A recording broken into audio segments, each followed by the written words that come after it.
শুনছেন নটার গল্প, গল্পে গল্পে জমজমাট। ধূমপান স্বাস্থ্যের পক্ষে ক্ষতিকারক। এই গল্পটি প্রাপ্তমনস্কদের জন্য। শিলা, এই শিলা, বাড়ির দরজাটা বন্ধ করে রাখতে আর কতবার বলবো শুনি? কোনো কথাই কি তোর কানে ঢোকে না? বাড়ির দরজা তো বন্ধই থাকে দাদু, আজও ছিল। বাইরে ছোড়াগুলোর সঙ্গে সারাদিন কিসের অত ঢলা নেব না রে? লজ্জা করে না তোর? কাকে বাইরের বলছো দাদু? এখানে তো বাইরের কেউ নেই। ও তো ভূপেনদা, তুমি চিনতে পারছো না? মানে কাকাবাবু, আমি আসলে আপনার সঙ্গে দেখা করার জন্য বাড়িটা ফাঁকা কর শৈল। রাত বিরেতে রাস্তার লোকের এখানে থাকাটা ভালো দেখায় না মোটেও। দরজাটায় খিল দিয়ে আসবি। আর হ্যাঁ, আজ একটু তড়ি ঘড়ি খাওয়ার ব্যবস্থা কর দেখিনি, মাথাটা খুব ধরেছে। কাকাবাবুর কি কিছু হয়েছে? উনি আমাকে এইভাবে, আমি তো কিছুই বুঝতে পারলাম না। কিছু মনে করবেন না ভূপেনদা, আপনি বাড়ি যান, আমি সদর দরজায় তালা দেব। বেশ, তাই হবে, আমি চলে যাচ্ছি।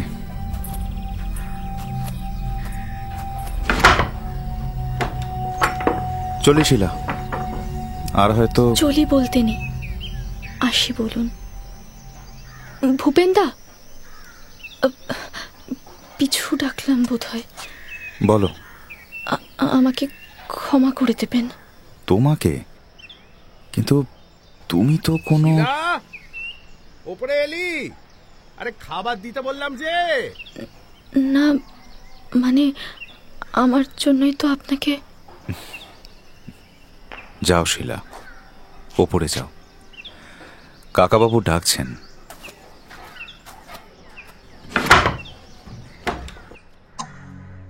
জীবনের সব গল্প ঠিক সময়ে ঘড়ি ধরে হোক বা না হোক, আমাদের গল্প কিন্তু ঘড়ি মিলিয়েই শুরু হয়, ঠিক রাত 9টায়।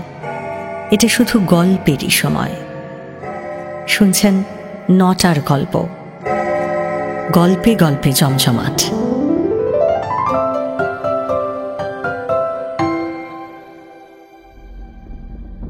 শুনছেন মানিক বন্দ্যোপাধ্যায়ের বিরলতম লেখা শৈলজ শিলা অবলম্বনে আজকের গল্প পাথুরে প্রেম। আজও থাকবে একটি প্রশ্ন। প্রথম 10 জন সঠিক উত্তরদাতার নাম ঘোষণা করা হবে আগামী সপ্তাহের গল্পের শেষে। গত সপ্তাহের 10 জন বিজয়ীর নাম ঘোষণা করা হয়েছে আজকের গল্পের শেষে। শুরু হচ্ছে আজকের গল্প পাথুরে প্রেম। দাদু মানিকের একটানা অভদ্রতার জন্যই কথাটা আর শেষ করতে পারল না শিলা। তবে এই মানিক কিন্তু শুরু থেকেই এমন অভদ্র ছিল না, বরং শুরু থেকে মানিক একেবারে এর উল্টোটাই ছিল। 7 চড়েও কোনো রা ছিল না তার মুখে।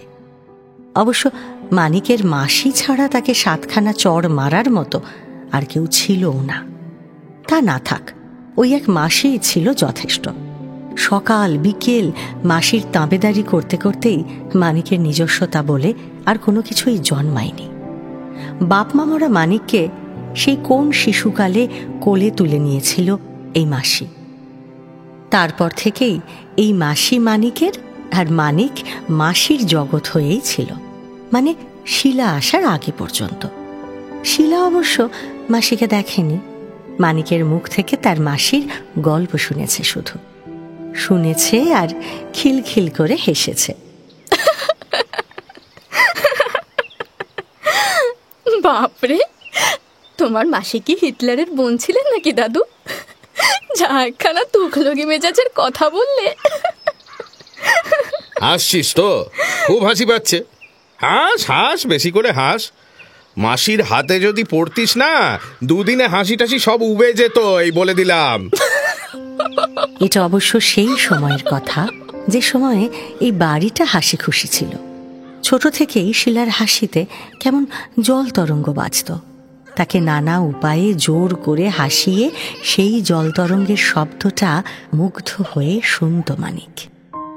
হাসতে হাসতেই ছোট্ট দুটো হাত দিয়ে দাদু বলে ডেকে মানিকের গলা জড়িয়ে ধরত শিলা।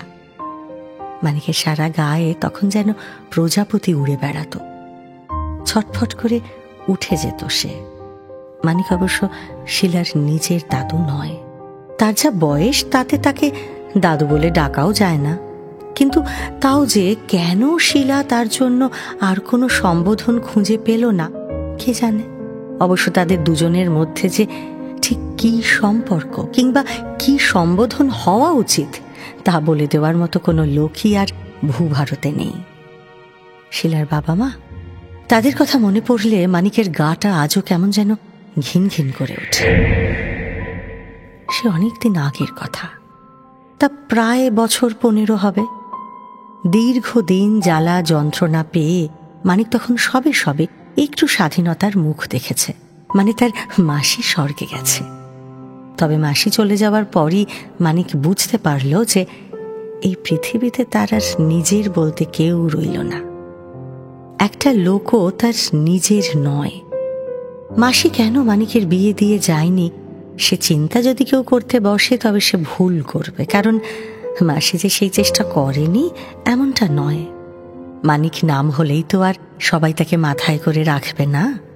এই মানিক নামে মানিক হলেও তার মুখের জন্যই আর তার কপালটা খুলল না। মানে ওই মুখ দেখে কোনো মেয়েই তাকে বিয়ের জন্য রাজি হলো না বোধহয়।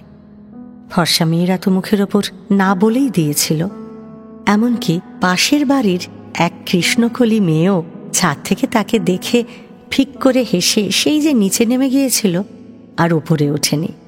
ব্যাস, মানিক যেরকম একা ছিল সেই রকমই একা রয়ে গেল।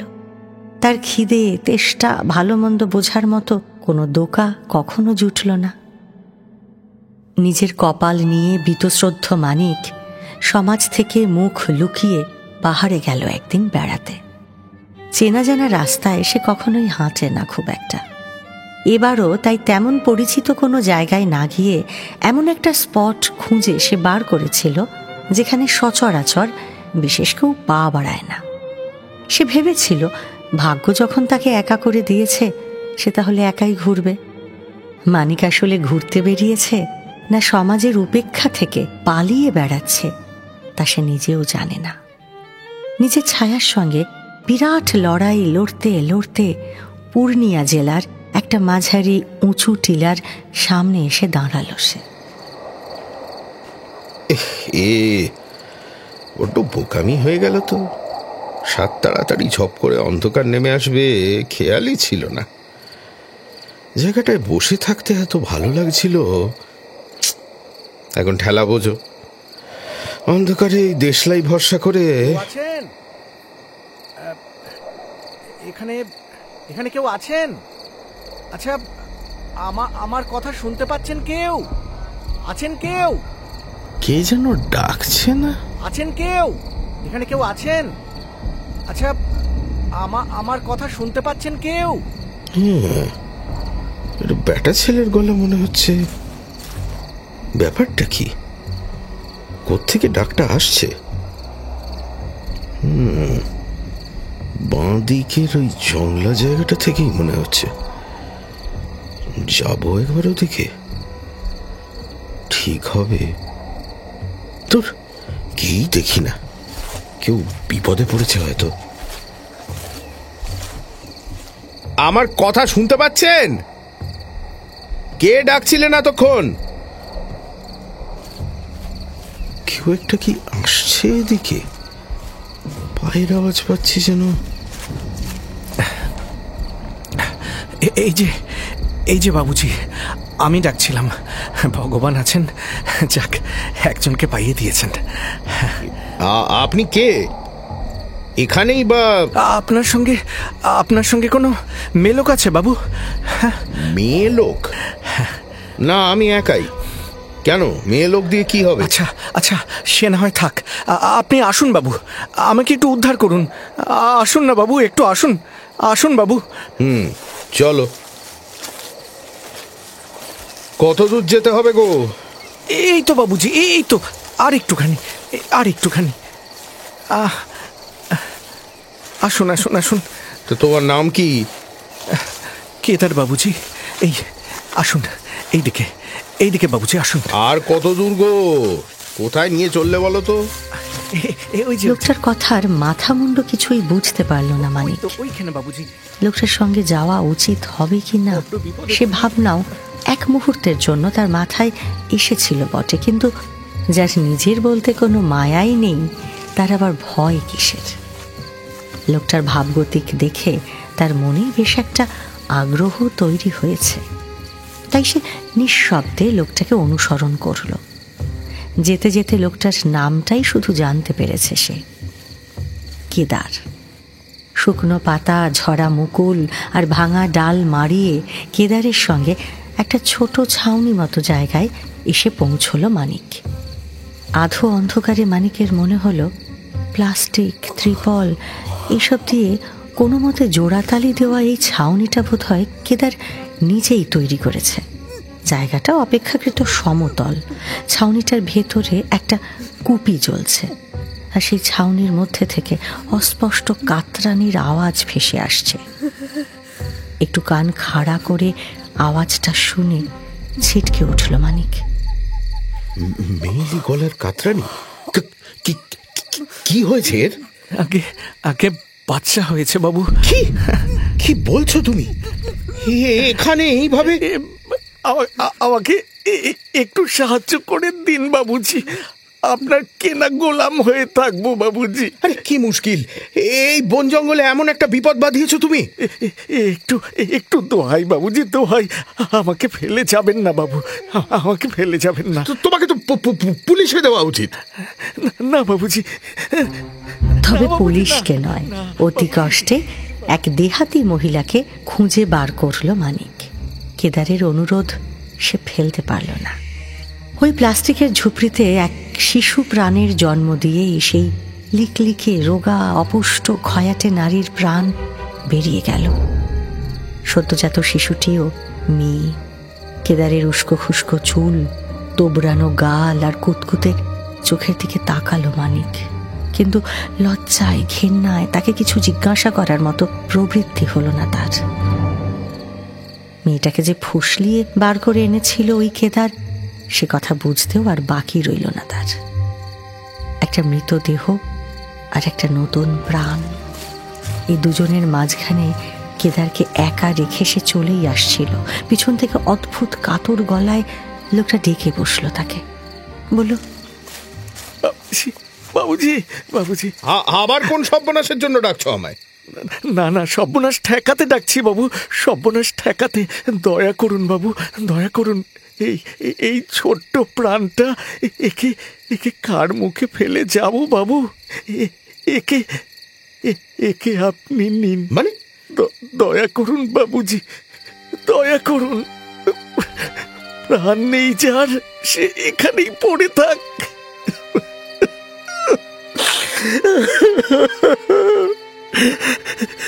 আর যার প্রাণ এলো বাবু, তাকে ছেড়ে যাবেন না। মানে? দোহাই বাবুজি, বাবুজি দোহাই। আমি কেন? এ তো তোমার, তো তুমি একে। আমি আর নেই বাবুজি, আমি নেই। আমি মরতে চললাম বাবুজি, আমি মরতে চললাম। এই মেয়েটাকে দোহাই বাবুজি, মেয়েটাকে আপনি রাখুন। দোহাই বাবুজি, যেভাবে খুশি একে রাখুন, কিন্তু আপনি একে ছেড়ে যাবেন না বাবুজি।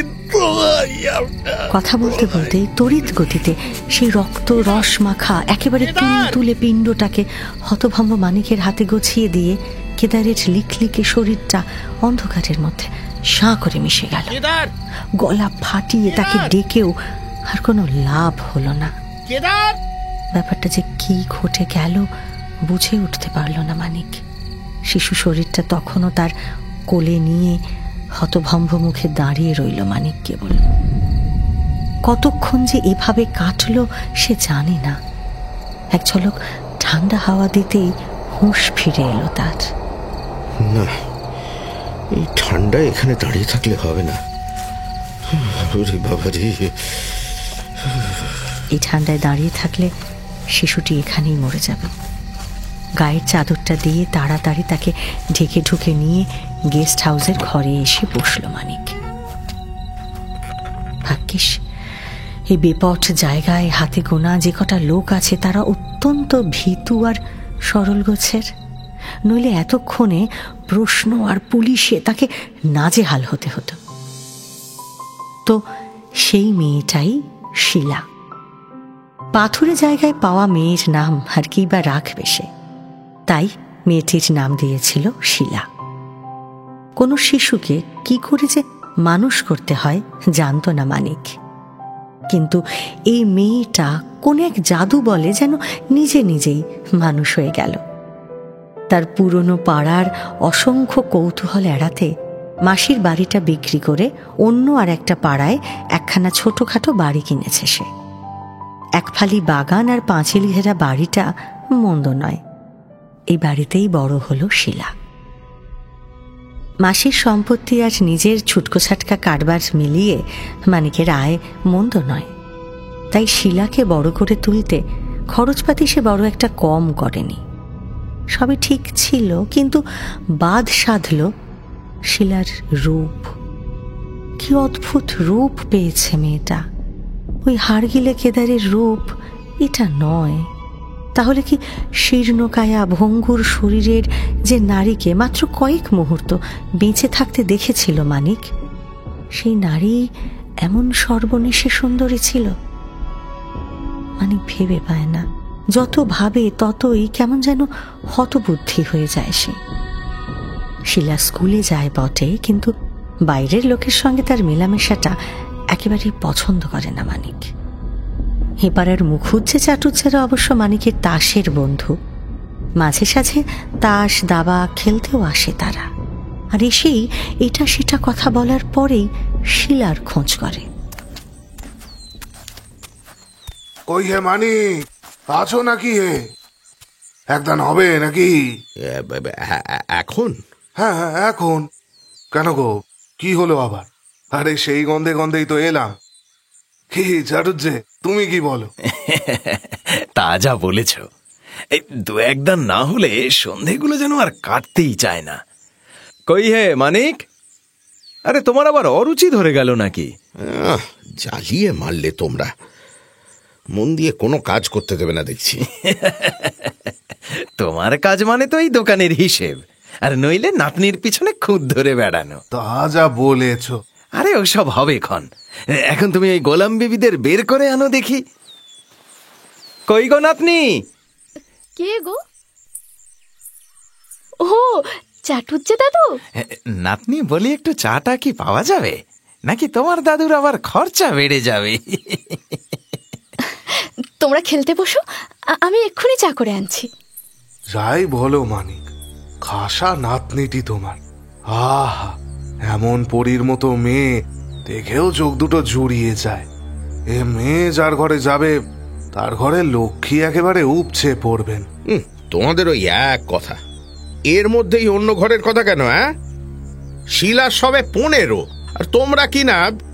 আহা, তুমি ছুটছো কেন ভাই, ছুটছো কেন? তোমার ঘরে যে সাক্ষাৎ অপসরা বসে আছেন গো, কিন্তু এখন থেকে দেখাশোনা না করলে পরে আর কুল পাবে না। তোমাকে আর নতুন করে কি বলবো বলো? আজকালকার ছেলে ছোকরাদের কথা তো জানোই। কার ফুসফুসানিতে কখন উসকুস করে উঠবে তোমার নাতনি, তখন তুমি বিপদখানা বুঝতে পারবে। এই যে তোমাদের চা, আর সঙ্গের এই কুচু নিমকিটাও কিন্তু আমার ভাজা। কেমন হয়েছে বলে যেও। দেখো আবার মুখ মুছে চলে যেও না যেন, তাহলে কিন্তু খুব ঝগড়া করব। তোমার হাতের ভাজা যখন, তখন তো দুর্দান্ত হয়েছে নাতনি, এ আর কি বলার আছে? তোমার রান্না কি আর কখনো খারাপ হয়? আমার মন রাখতে খালি মিছে কথা বলো না। সেই যে পোড়া মাটির ঘোড়া আনতে বলেছিলাম, সেটা কবে আনবে শুনি? বড্ড ভুল হয়ে গেছে নাতনি। আচ্ছা, আমি এই মাসেই ভূপেনকে বিষ্ণুপুরে পাঠাবো। সে একটা ভালো দেখে ঘোড়া কিনে আনবে। আমি আমি কথা দিলাম নাতনি, এবারে একেবারে পাকা কথা।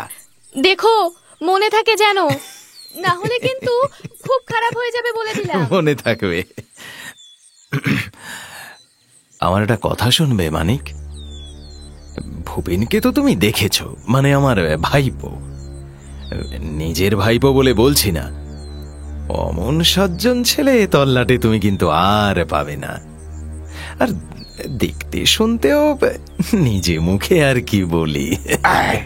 একেবারে হক কথা। চাটুজ্জেদের ভাইফোঁটার সত্যিই কোনো জুড়ি নেই। তোমার নাতনি কেন, আমার নিজের মেয়ে থাকলে ওই ছেলেকে আমি জামাই করে আনতাম। শিলামার জন্য একেবারে রাজ্যটক হবে। তুমি আর রমত করো না মানিক, ছেলেটার সঙ্গে একবার কথা বলো। আমি বলি কি, বেশি দেরি করো না, সামনে শুক্রবারে। বেরো বেরো তোমরা, যত আহাম্মকের দল। শিলা ছাড়া তোমাদের ভাবনায় কিছু আসে না। না আরে আরে, তুমি রাগ করছো কেন?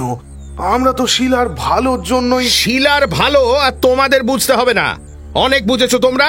এবার খান্তি দাও, দোহাই, চলে যাও তোমরা, আর যেন এ মুখ না দেখি। আরে চড়ছো কেন মোজো কাণ্ড? আমি ভুলটা কি বললাম আবার? চলো চলো মুকুজ্জে, এই হলো আজকালকার নিয়ম, বুঝলে? কারো ভালো করার কোনো উপায় নেই, অমনি ভাববে যেন কোনো। মুখুজ্জে আর চাটুজ্জে কেমন হতবুদ্ধি হয়ে মানে মানে সরে পড়ল। মানে কি, এমনিতে একটু পাগলাটে আর রকচটা, সে কথা তারা জানে, তাই মনে কিছু করল না। কিন্তু তারই আচরণের কারণও তারা ঠিক বুঝে উঠতে পারল না। দুই প্রতিবেশীকে তাড়িয়ে দিয়ে ওদিকে বসার ঘরে তখনও আপন মনে গজগজ করে যাচ্ছিল মানিক। পর্দা ঠেলে ঘরে এসে ঢুকলো শিলা, বলল, ওমা, দেখেছো কাণ্ড? এমনটাই হবে আমি ঠিক জানতাম। দাদুগুলো খুব বাজে, আমার নিমকি ভাজা সুখ্যাতি না করেই পালিয়ে গেল। দেখাচ্ছি মজা। দাদু, ও দাদু, ওরা চলে গেল কেন গো? আজ তোমাদের তাস খেলা হলো না? ও দাদু। না, হলো না। কেন হলো না গো? কি হয়েছে? যত সব। ও বুঝেছি, আবার তোমরা ঝগড়া করেছো না? ভেতরে যা তো, মেলা ফ্যাঁচ ফ্যাঁচ করিস না, একে মাথাটা এমন ধরেছে। আমি মাথা টিপে দিচ্ছি, দাঁড়াও। দাদু, ও দাদু, 5টা টাকা দেবে তো? আলু কাবলি খাবো। আমার কিছু লাগবে না বলছি না, তুই ঘরে যা। বাবা, কি কিপটে গো তুমি। আচ্ছা বেশ, আমাকে টাকা দিতে হবে না, আমি এমনি তোমার মাথা টিপে দিচ্ছি, এসো। যে কৌছে বসেছিল মানিক, তার পিছনে এসে দাঁড়ালো শিলা। এমন রুক্ষ মানুষের কাছে বড় হয়েও মেয়েটার ভেতর এত মায়া যে কোত্থেকে এলো ভেবে পায় না মানিক। হাত তো নয়, যেন পাখির পালক। তার কপালে, চোখে, মুখে তুলির মতো নিঃশব্দে আঙুলগুলো বুলিয়ে চলল সে। মানিকের মনে হলো তার ভেতরে জমে থাকা যত পাথর, যত দমচাপা অন্ধকার, যত কালো, সমস্ত কিছু যেন এক লহমায় ফুরফুর করে উড়ে যাচ্ছে। এক গভীর তৃপ্তি নেমে আসছে তার সারা শরীর জুড়ে। কোনো এক গিরিখাতের আড়াল থেকে যেন একটা ছোট্ট নদী তীর তীর করে বয়ে যাচ্ছে, ঠিক যেন কৈশোরের দরজায় গিয়ে দাঁড়িয়েছে সে। দুটো কৈশোরের মাঝখানে একটা বন্ধ দরজা, কাঁপা কাঁপা ভীরু হাতখানা সেই দরজাটায় আলতো করে রেখে কিসের জন্য যেন উন্মুখ প্রতীক্ষায় দাঁড়িয়ে আছে মানিক। ও দাদু, কি হলো গো তোমার? কি সুন্দর যত্ন করে কপাল টিপে দিচ্ছি, তোমার ভালো লাগছে না বুঝি? হ্যাঁ, আমার হাত ধরে থামিয়ে দিলে কেন? আর চোখ বুজে কি বিড়বিড় করছো গো? ও দাদু। হ্যাঁ, কি বললি? থামিয়ে দিলাম? হ্যাঁ, তাই তো করলে। একটু দিতে না দিতেই হাত ধরে বসে রইলে। থাক, তুই যা। বাবা, 5 টাকার শোক আর যাচ্ছে না তোমার? এই জন্যেই এপাড়ার ছেলে ছোকরারা তোমার আড়ালে। ছেলে ছোকরারা আমার আড়ালে কি? বল, কি হলো? থামলি কেন বল। না বাবা, থাক, তুমি আবার তাদের তেড়ে মারতে যাবে, তোমার যা মারকুটে স্বভাব। আরে না রে বাবা, মারবো না, বল না কি বলে। আচ্ছা, ছেলে ছোকরাদের কথা তুই জানলি কি করে? তুই তাদের সঙ্গে মিশিস বুঝি? তোকে না বারণ করেছি? উফ দাদু, জানতে গেলে বুঝি মিশতে হয়? তুমিও না একটা হিংসুটে দৈত্য। এখন এসো তো, আলু ভাজাগুলো সব ঠান্ডা হয়ে যাবে। আরে খাবে, এসো। দে, খেতে দে। শিলা যে তার কথাটা চাপা দিয়ে চলে গেল সেটা বেশ বুঝতে পারল মানিক। মেয়েটাকে আর ঘাঁটাতে ভরসা পেল না সে। মুখ কালো করে কোনো মতে নাকে মুখে কিছু গুঁজে নিয়েই একরকম পালিয়ে গেল সে। হ্যাঁ, পালিয়েই গেল। বিড়বিড় করে কিছু একটা বলে নিজের ঘরে ঢুকে দড়াম করে দরজাটা বন্ধ করে দিল মানিক। শিলা অবশ্য আজকাল আর তার দাদুর কোনো আচরণেই অবাক হয় না। তার দাদু যে মাঝে মধ্যেই এমন খ্যাপাটে হয়ে ওঠে সে কথা জানে সে, কিন্তু তার কারণ বুঝে উঠতে পারে না। মনে মনে একটু আধটু ভয় যে পায় না এমনটাও নয়, কিন্তু কৈশোরের চাপল্যে এসব কিছু তার আর মনে থাকে না।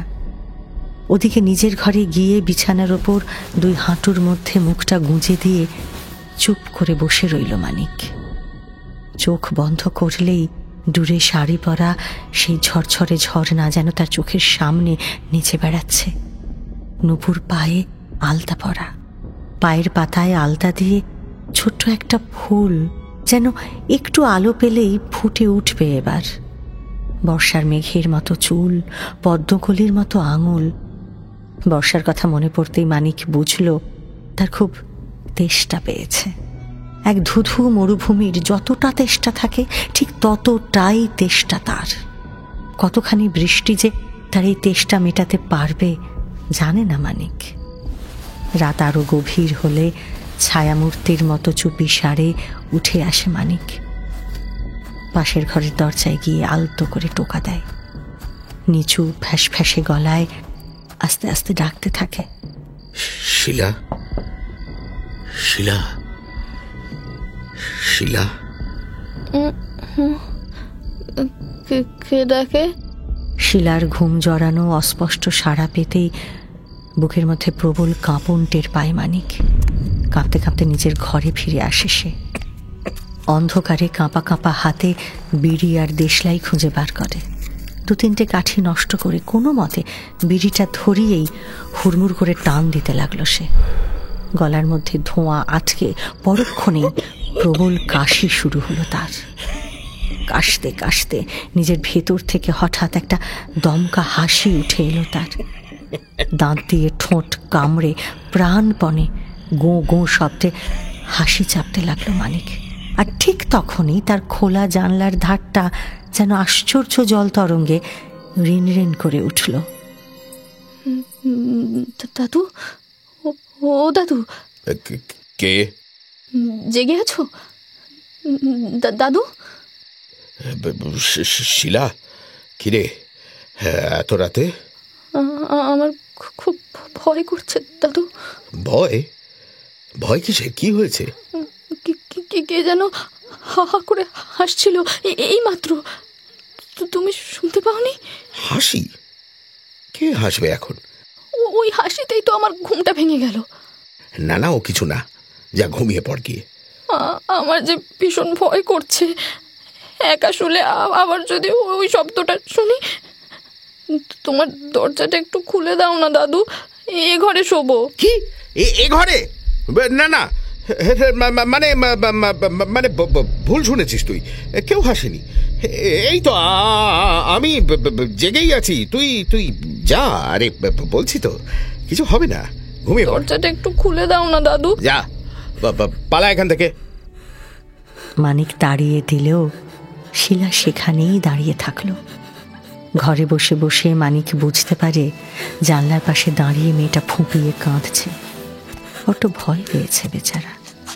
ইতস্তত করে দরজাটা খুলে বেরিয়ে আসে মানিক। অন্ধকারেও শিলার ফ্যাকাশে মুখটা দেখতে পায় সে। তাকে নিজের ঘরে এনে শোয়ায় মানিক, মাথায় হাত বুলিয়ে দিতে থাকে। একসময় ঘুমিয়ে কাদা হয়ে যায় শিলা। দরজাটা ভেজিয়ে মানিক এবার বারান্দায় গিয়ে বসে থাকে। রাতের আকাশের দু চারটে তারার দিকে তাকিয়ে বুক ঠেলে দীর্ঘশ্বাস বেরিয়ে আসে তার। শিলাকে নিয়ে পাড়া প্রতিবেশীদের ভাবনার শেষ নেই, যেন তার পাত্র খুঁজে দিতে পারলেই তারা সবাই বাঁচে। সেটাই যেন তাদের মূল দায়িত্ব এখন। চাটুজ্জে মুখুজ্জেদের সঙ্গে মানিকের ঝগড়াও তাদের সে উদ্যমে বাধা দিতে পারে না। সে ঘটনার পর থেকে বেশ কদিন হল চাটুজ্জেরা অবশ্য মানিকের বাড়ি মুখও হয়নি আর। কিন্তু সরকারবাবু তো এত শত জানে না। সেদিন সরকার আর সান্যালের সঙ্গে বাজারে দেখা হতেই এ কথা সে কথার পরে ঘুরিয়ে ফিরিয়ে সেই একই কথা বলল সরকার। এই যে ভায়া, কদিন ধরেই একটা কথা বলবো ভাবি। তোমার নাতনির বিয়ে নিয়ে কিছু ভাবছো নাকি? না মানে তোমার বৌদি বলছিল আর কি, তার খুড়তো ভাইয়ের সঙ্গে শিলা মাকে বেশ মানাবে। যেমন টুকটুকে নাতনি তোমার, সেই ছেলেও তেমনি রাজপুত্তুরের মতো দেখতে। বলো তো আগামী রবিবারেই? থাক, ওসবের কোনো দরকার নেই, আমার দেরি হয়ে যাচ্ছে, এখন চলি। আরে যাবে, বাজার তো পালাচ্ছে না, আজ লোকও তেমন নেই, সব টাটকা জিনিসই পাবে। আসলে কথাখানা যদি পাকা হয়ে যায়। আরে বললাম তো এখন হবে না, আবার পাকা কথার কি আছে? আমার নাতনির ভাবনা আমি নিজেই ভাবতে পারি, অন্য কারণ না ভাবলেও চলবে। আরে আরে শোনো, আরে এই তো একেবারে হক কথা বলেছো ভায়া। আর অত ভাবাভাবিরই বা কি আছে? হ্যাঁ, তোমার নিজেরই তো মোটে বছর 45 বয়স, তার উপর এখনো তো বেশ শক্ত সমর্থ ডাকটি আছো। তা তুমি নিজেই না হয় বিয়ে করে ফেলো। হ্যাঁ, কি বলো? না ভেবে দেখলে পারতে একবার। বাহ, কথাটা তো মন্দ বলনি সান্যাল। হোপলেস, যেমন মাথা মোটা তেমনি চাষারের রসিকতা। আমিও মাঝে মাঝে সেই কথাই ভাবি, একটা বেরসিক ছোড়ার হাতে অমন টুকটুকে মেয়েকে ছেড়ে দিই কি করে বলো তো? বেশ বলেছো। আরে নাতনি তোমার বলতে যাবে যে একেবারে। হ্যাঁ, আসি সান্যাল, একদিন যেও, বিকেলে চায়ের নেমন্তন্ন রইল। সেদিন নিজের হিসেবের বাইরে গিয়ে জমিয়ে বাজার করল মানিক। তারপর যেন উড়তে উড়তে বাড়ি ফিরে এলো সে। কিন্তু বাড়িতে এসেই চক্ষু চড়ক গাছ। তার বসার ঘরে পায়ের ওপর পা তুলে মৌজ করে বসে আছে ভূপেন। ছেলেটার বছর 20 বয়স, বেশ সুপুরুষ। ভূপেনের সামনে চায়ের কাপ। মানে তার অনুপস্থিতিতে এ বাড়িতে যাতায়াতটা যে ওই ছোকরা বেশ ভালোই জমিয়ে তুলেছে, সেটা বুঝতে আর বাকি রইল না মানিকের। মানিকের আওয়াজ পেয়ে চেয়ার ছেড়ে উঠে দাঁড়িয়ে ঢিপ করে প্রণাম করলো ছেলেটা। দেখি, বলল, ভালো আছেন কাকাবাবু? তুমি এ বাড়িতে? দাদু, উনি হলেন চাটুজ্জে দাদুর ভাইপো। চাটুজ্জে দাদুও সঙ্গে ছিলেন। কে যেন ডাকতে এলো, তাই এক্ষুনি বেরোলেন। এই এলেন বলে। তুই থাম, তোকে আর বক করতে হবে না, ওকে আমি খুব ভালো করে চিনি। ভেতরে যা তুই। কাকার আসলে একটা জরুরি টেলিগ্রাম এসেছে, তাই একটু। ওই যে কাকা এসে গেছেন। এই যে ভালো আছো তো মানিক? এই যে আমার ভাইপো ভূপেনকে সঙ্গে নিয়ে আজ এসেছি। হ্যাঁ, ওকে আমি চিনি। তোমাকে তো বলেছিলাম 3টে পাশ করে এখন ওই। তা সে যাই হোক, আমার আজ একটু কাজ আছে, স্নান খাওয়া সেরে এখনই বেরোতে হবে। তোমার চা খাওয়া কি শেষ হয়েছে ভূপেন? হুম, আপনি বেরোবেন? আজ তাহলে চলি কাকাবাবু, অন্য একদিন এসে বরং গল্প করা যাবে। চাটুজ্জে আর ভূপেন বেরিয়ে গেলে তড়িঘড়ি স্নান করতে গেল মানিক। পারুলের মা এর মধ্যেই ভাত, ডাল, তরকারি, মাছ ভাজা রেঁধে দিয়েছে। নাকে মুখে গুঁজে বেরোনোর জন্য তৈরি হতে লাগলো সে। শিলা এসে দরজায় দাঁড়ালো। একে কোথাও বেরোচ্ছ দাদু? বেরোচ্ছি। হঠাৎ করে কোথায় যাচ্ছ গো? কাজ আছে, ফিরতে একটু দেরি হবে। আর শোন, কাউকে দরজা খুলে দিবি না। পারুলের মাকে বলে যাচ্ছি, আমি না ফেরা অবধি সেইখানেই থাকবে, কেমন? আচ্ছা। মানিক যখন ফিরল ঘড়িতে তখন রাত প্রায় 9টা ছুঁই ছুঁই। তার হাতে একটা খবরের কাগজের মোড়ক, চোখে মুখে একেবারে রাজ্য জয়ের হাসি। শিলাকে ডেকে মানিক বলল, শিলা, আরে কই রে? এই দেখ কি এনেছি, দেখবি আয়। কি এনেছো গো দাদু? ঘোড়া? পোড়ামাটির ঘোড়া, সেই যে চাটুর থেকে সেদিন বলেছিলি না তুই, এই দেখ সেই ঘোড়া এনে হাজির করেছি। কি কেমন? দেখ দেখ ভালো করে দেখ। বড় ডিহির কাছে মেলা বসেছে, খবর পেয়েই সেখান থেকে গিয়ে কিনে নিয়ে এলাম। বাপ রে, সে কি কম দূর? কিরে কেমন ঘোড়া বল, এমনটাই চেয়েছিলি তো। কিন্তু তুমি এই ঘোড়াটা আনতে অত দূরে গেলে কেন? ভূপেনদা তো আমাকে খোদ বিষ্ণুপুরের ঘোড়া এনে দিয়েছেন। সে যে সেদিন এসেছিলেন না, ওই দিনই তো ঘোড়াটা সঙ্গে করে নিয়ে এলেন। তুমি তো আগে গজগজ করতে করতে দেখলেই না। বইয়ের তাকে আমি সাজিয়ে রেখেছি। কি সুন্দর ঘোড়াটা দেখো দাদু। এই যে এই হলো আসল পোড়ামাটির ঘোড়া। ঘটনার আকস্মিকতায় হকচকিয়ে গেল মানিক।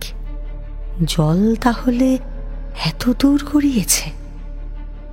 চোখের সামনে গোটা দুনিয়াটা যেন দুলছে তার।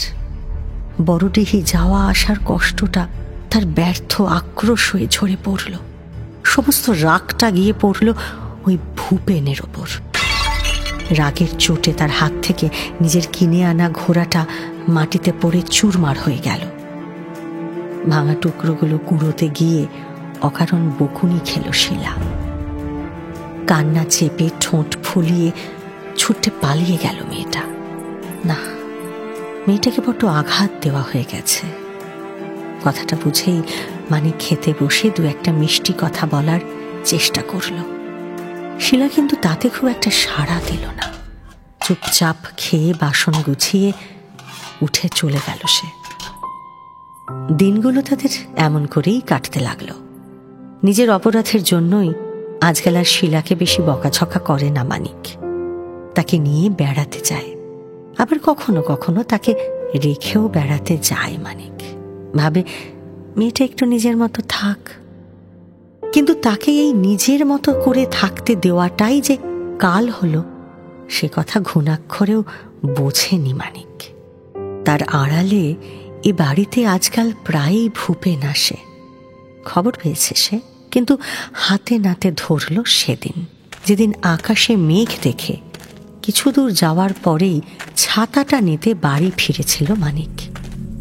নিচ থেকেই শিলার চাপা হাসি, অনর্গল জল তরঙ্গ টেপে শোনা যাচ্ছিল। কতকাল পরে এমন ঝর্ণার মতো বইছে মেয়েটা। কান খাড়া করে কিছুক্ষণ শুনল মানিক। বুক ঠেলে একটা গভীর শ্বাস উঠে এলো তার। তারপর ধীরে ধীরে সিঁড়ি দিয়ে উঠতে লাগলো। আর ঠিক তখনই চোখ পড়ল ভূপেনের দিকে। পিছন ফিরে বসে আছে সে। সিঁড়ির দিকে মুখ করে দাঁড়িয়ে আছে শিলা। মুখখানা সলজ্জ, চোখে যেন বিদ্যুতের ঝিলিক। আঙুলে জড়ানো শাড়িতে কিশোরী বেলার লজ্জা। হঠাৎ করে মানিককে দেখতে পেয়ে সাদা কাগজের মতো তার মুখখানা ফ্যাকাশে হয়ে গেল। শিলার সেই মুখ দেখে পিছন ফিরে চাইল ভূপেন, আর তারপরেই শশব্যস্ত হয়ে উঠে দাঁড়ালো সে। কাকাবাবু, আমি আপনার কাছে। আর মিথ্যে কথা বলতে হবে না। না না কাকাবাবু, আমি সত্যি বলছি, আপনি বিশ্বাস করুন। একটু আগেই আমি শিলাকে বলছিলাম যে আজ আপনার সঙ্গে দেখা করে তবেই ফিরব। হ্যাঁ দাদু, ভূপেনদা তোমার সঙ্গেই দেখা করতে এসেছেন। দরকারটা কি শুনি? কাকাবাবু, মানে বলছিলাম কি, শিলাকে আমি বিয়ে করতে চাই। দয়া করে আপনি অমত করবেন না। বিয়ে? বাবা, একেবারে বিয়ে? তা খাওয়াবেটা কি শুনি? তোমার এর মার্কশিটটা? না না কাকাবাবু, আমার কাকা আপনাকে বলেননি আমি ব্যাংকে চাকরি পেয়েছি যে, তাই মিষ্টিমুখ করাতে এসেছি। এই যে এই মিষ্টির বাক্সটা আপনাদের জন্যই এনেছে কাকাবাবু। মানিকের হাতে একটা মিষ্টির বাক্স তুলে দিয়ে তাকে প্রণাম করতে চায় ভূপেন। মানিক অমনি 2 পা পিছিয়ে গিয়ে নিরস কণ্ঠে বলে, চাকরি পেয়েছো তা খুব ভালো খবর, কিন্তু বিয়ে টিয়ে হচ্ছে না। অন্য যেখানে বিয়ে করবে করো, শিলার সঙ্গে তোমার বিয়ে আমি দেব না। কিন্তু কেন কাকাবাবু? দেব না মানে দেব না, আবার অত কথার কি আছে? আমার মধ্যে কি কোনো দোষ আছে? মানে সত্যিটা যদি বলেন। তোমাকে সব কথা জবাবদিহি করতে হবে নাকি? কোথাকার কে এসেছে রে? কাকাবাবু তুমি যাও তো ছোকরা, বাড়ি যাও। আর কখনো এখানে আসার চেষ্টা করবে না। আর কখনো যদি শিলার কাছে ঘুরঘুর করতে দেখি, তখন কিন্তু কোনো ভদ্রতা করব না, এই বলে দিলুম। অবাক হয়ে মানিকের মুখের দিকে চেয়ে তারপর মাথা নিচু করে সেই বাড়ি থেকে বেরিয়ে যায় ভূপেন।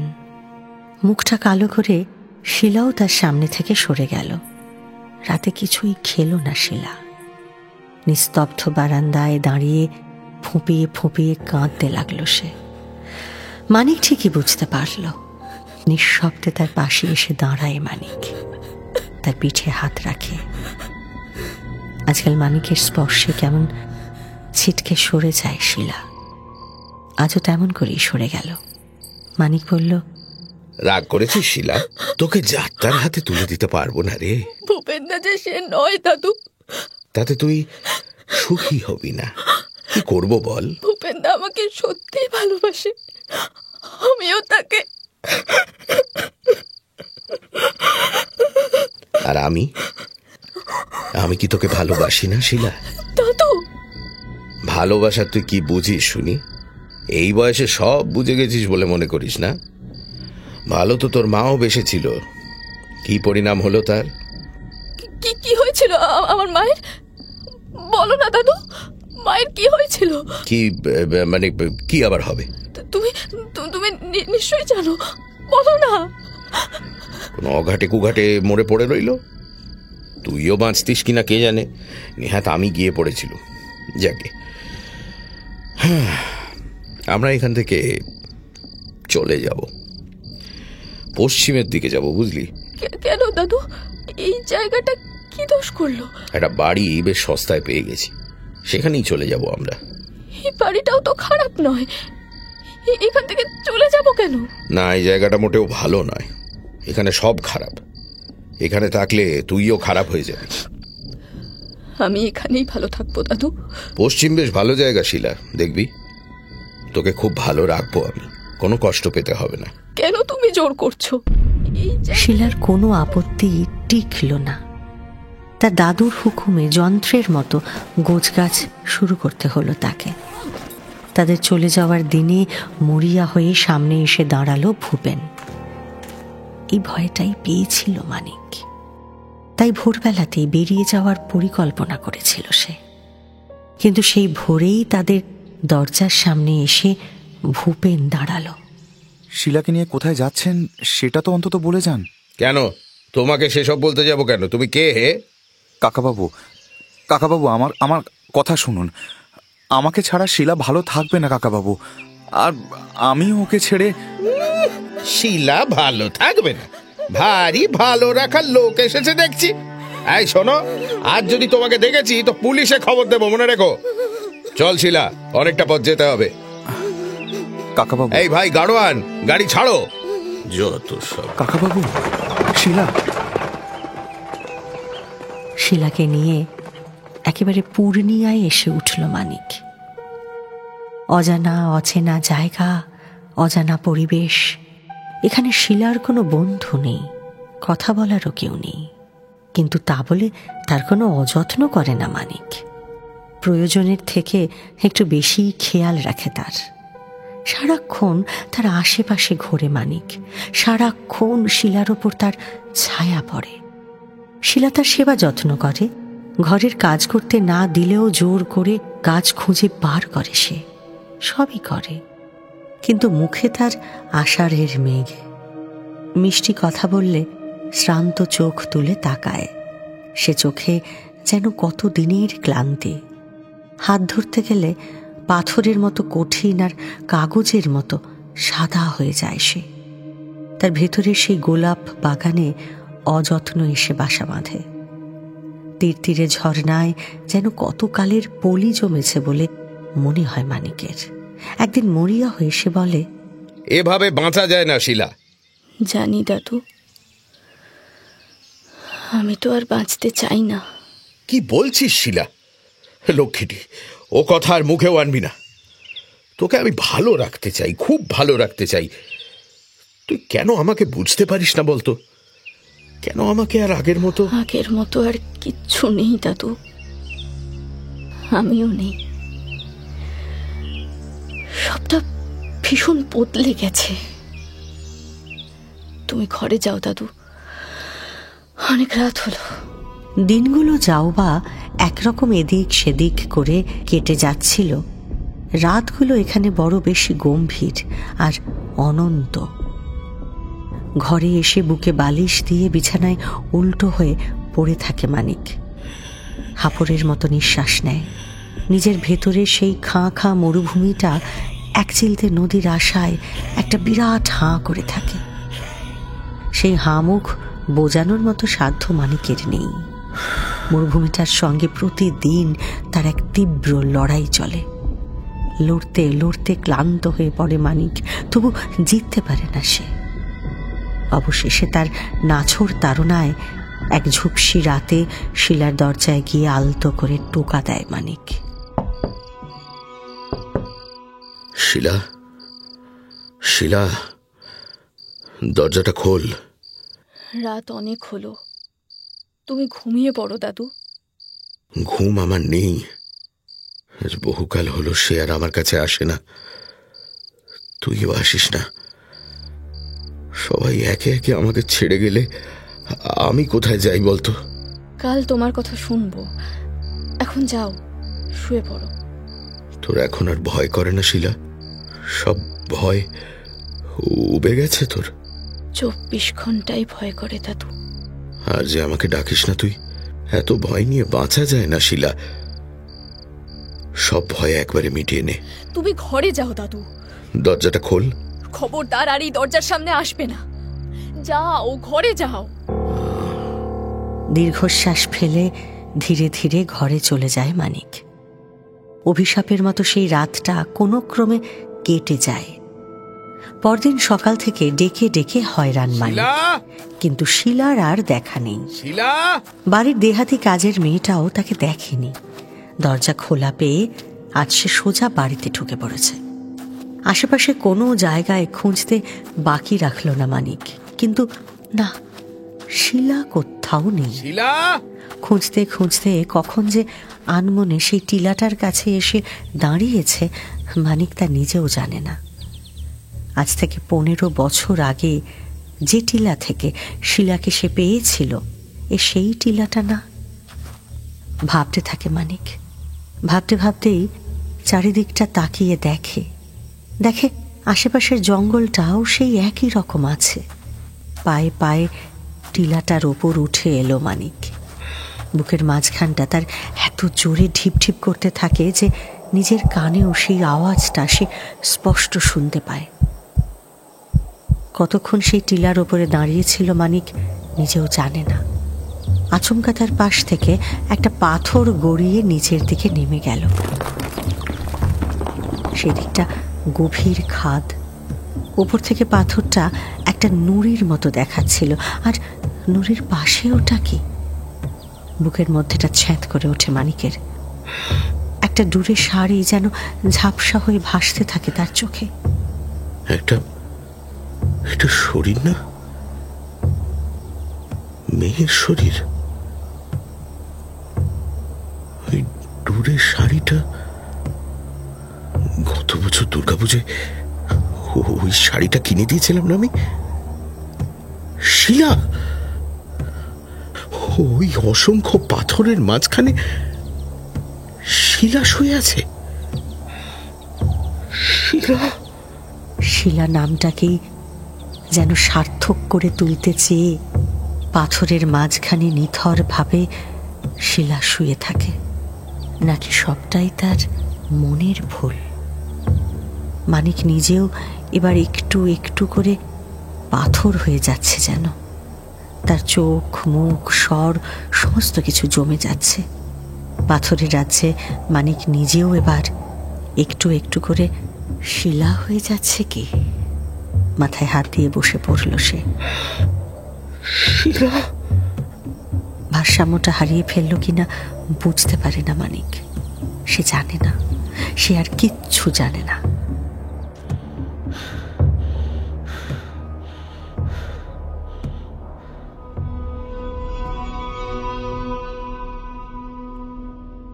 শুনলেন মানিক বন্দ্যোপাধ্যায়ের বিরলতম লেখা শৈলজ শিলা অবলম্বনে আজকের গল্প পাথুরে প্রেম।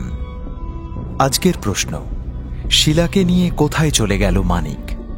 গত সপ্তাহের শ্রী শ্রী সিদ্ধেশ্বরী লিমিটেড গল্পের প্রশ্ন ছিল, কাকে চিঠি লিখেছিল 3 কড়ি? প্রথম 10 জন সঠিক উত্তরদাতা হলেন ইন্দ্রজিৎ কর্মকার, বর্ণালী বিশ্বাস, রিয়া পাল, পাপিয়া চক্রবর্তী, সুজল হাজরা, ফারুক দফাদার, মৌসুমী হালদার অধিকারী, পীযূষ হালদার, কৌশিকী শীল ও অরূপ সাহা। 9টার গল্প, গল্পে গল্পে জমজমাট। আমাদের এই চ্যানেলটি শেয়ার ও সাবস্ক্রাইব করুন। বেল আইকন প্রেস করতে ভুলবেন না কিন্তু।